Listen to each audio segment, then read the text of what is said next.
Time is so limited and you don't know when's your last day, so take risks.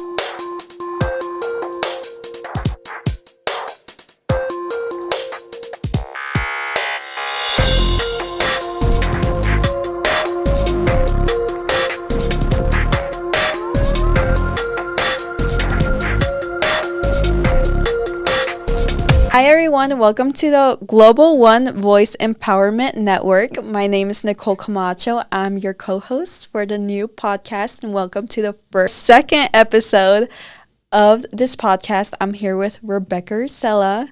Hi. Today we are going to delve into the history of Steve Jobs. He is the creator of Apple and also Pixar and the company called Next. We learned so much about him. He's very inspirational for not only college students but college dropouts. He was adopted when he was little. He skipped 5th grade and went straight to 6th grade. He was really smart growing up, and he went to university. He didn't want to in the beginning, and he dropped out. So what do you want to add into his upbringing? Also, with his upbringing, one thing that stood out to me, Steve Jobs, like you said, he was adopted. Yeah. But before him being adopted, his mother had not I think his biological mother didn't complete high school or college. So he wanted his son, at least whoever adopts him, should have completed college or have like PhD, something like that. Then his first parents who were to adopt him had completed, they had PhD and were both lawyers. They were lawyers. Then afterwards, they were like, no, we're not going to take him. We need a girl. Yeah. And I think that was really so sad because they rejected him. So then his second parents didn't complete college. They didn't go to school. Yeah. And so when his mother learned that they didn't complete college, he was like, no way, these people are not going to adopt my kid. I'm not going to sign. But afterwards, he signed because they promised that he's going to complete college. Yeah.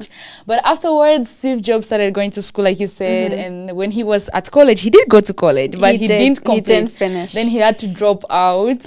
But because the reason as why he dropped out, he was like, my parents who adopted me were really paying so much money into college, and were using all their savings, of which it's of no use. I'm not seeing any importance of this. Then he's like, let me drop out, let me go do something that I love. But the things that he found passion, he found love for mechanics at a very young age, at the age of 23 years old. And he was like, let me do something like that. Yeah, he took a class that wasn't required for his degree since he dropped out. He was in drop-in, and he learned about, I think it was the keyboards or something like that, and that truly changed his perspective of what he wanted to do in the future.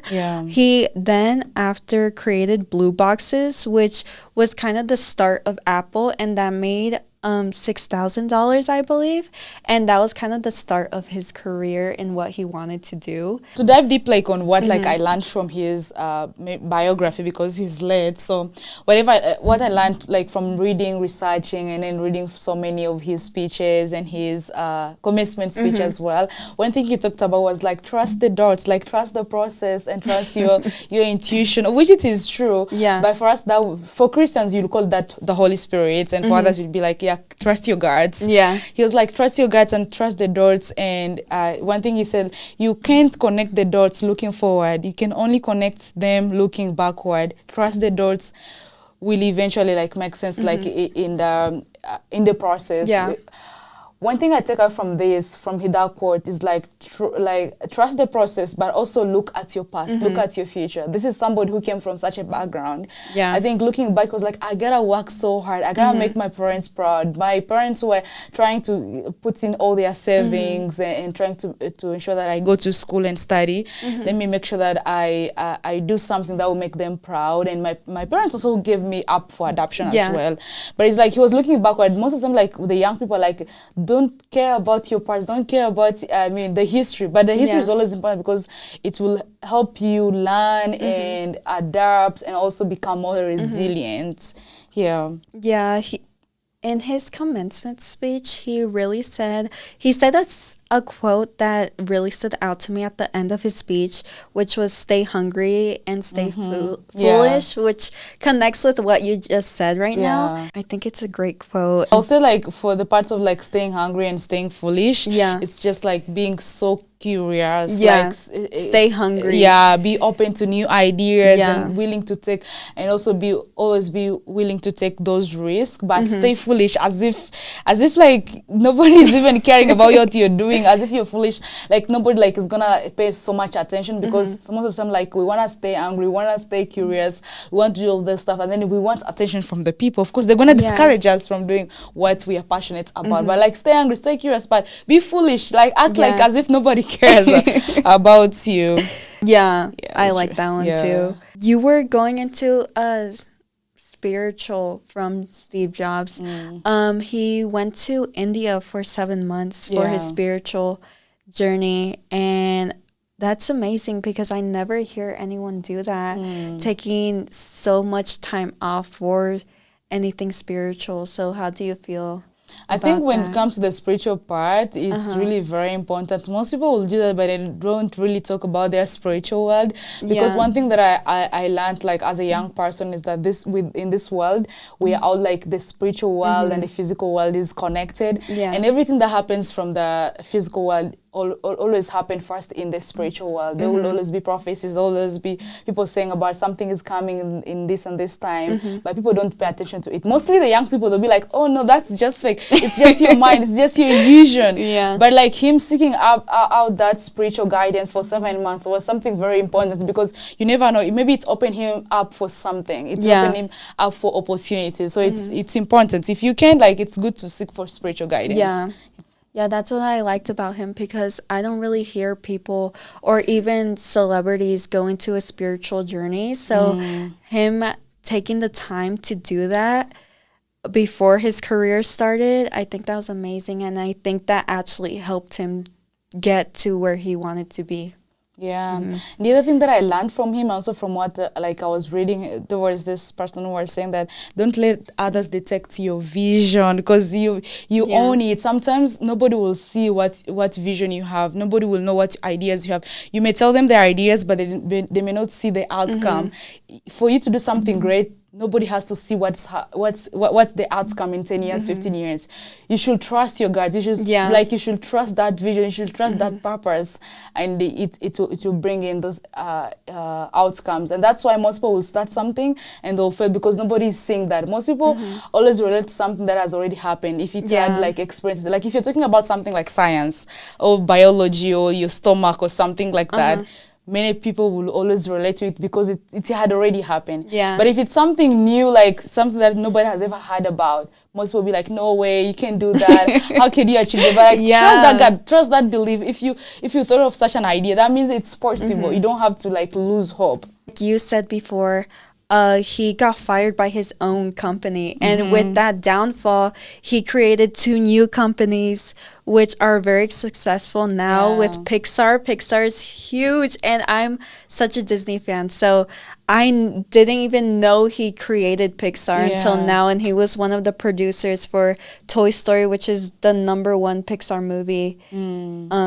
created. And with that, I would say that changing your mind is a strength. Yeah. So like he was fired, but then he was like, well, I can just stick to something like just the same thing. I'm sure he was super mad. Like he was fired from something he found it. Like, how can you be fired from something you found it? Like, how would you feel really? Like, I think it was kind of like I mean, he was in that moment where like some of us will be discouraged by them, be like, I founded this and then I'm fired from what I've just started. But he was like, no, I'm gonna change my mind. I'm gonna do something else.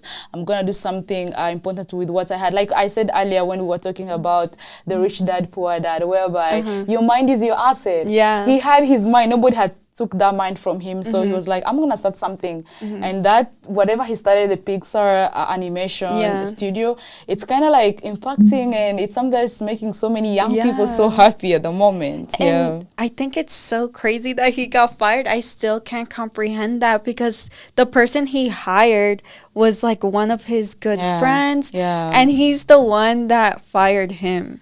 because most It'd people be the closest people. yeah, because most people say that hire somebody who is better than you, Yeah. but it's a risk.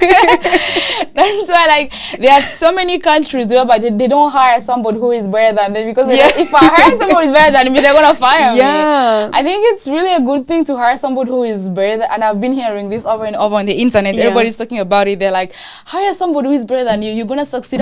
Like, But it's a risk.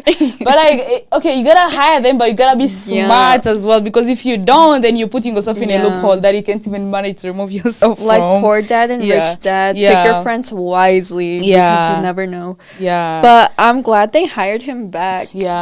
But I think they hired him back. One of the reasons was that the company was crumbling, and it was going through a lot of issues and problems when it comes to their finance and how the direction of their company. They were like, let's bring him back. Of course, he was the person who came up with the idea, and so they had to bring him back.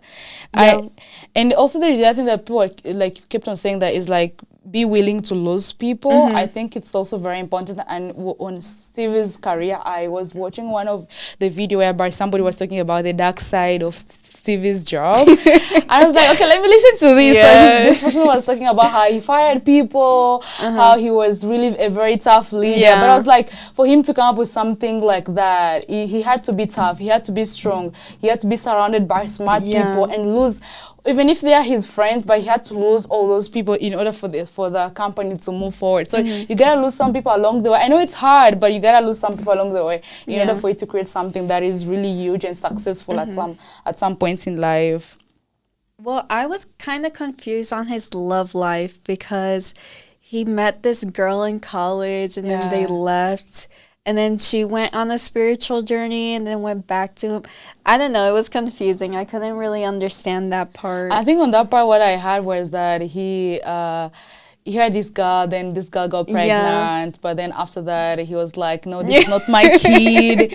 Afterwards, they did a DNA test. And they found out that was her daughter. But then he used the daughter's name in one of the products, Lisa. But then after 30 years. And the other thing, like, we forgot to say was that when he was fired at age 30, he got married. And also he started a new company as well. I think it was like a one way of like him stepping out from what he was doing, be like, oh, let me first reflect. You need a family, you're growing old, something like that.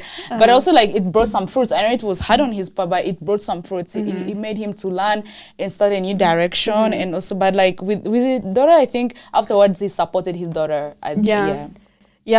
Once she was 6 years old, he changed her last name to Jobs. So that's when he finally accepted it. Which was kind of cool. The other thing that I really learned and loved about his biography and whatever he did was that one thing that I learned was to care deeply about design. Steve Jobs was one of the people who cared so much about design. I think whatever his design team was, they really did a great job designing the Apple. Like, when you look at iPhones, it's really so beautiful. Like, the way it's designed. So clean. Their logo is really very clean. It just looks so classic, I think. And that's what people care mostly about. And when it comes to marketing nowadays, people care about something that really looks so good, looks so perfect. And I think this is one thing the young people should always invest in. If you're starting something, do something that really looks good and appealing to the people as well. Yeah, especially with social media, people love to do TikToks of unboxing. It can be anything. It can be MacBook or makeup or skincare, and they try to make everything so aesthetically pleasing with the packaging, and it really works, because I spend a lot of money on skincare just because it looks cute.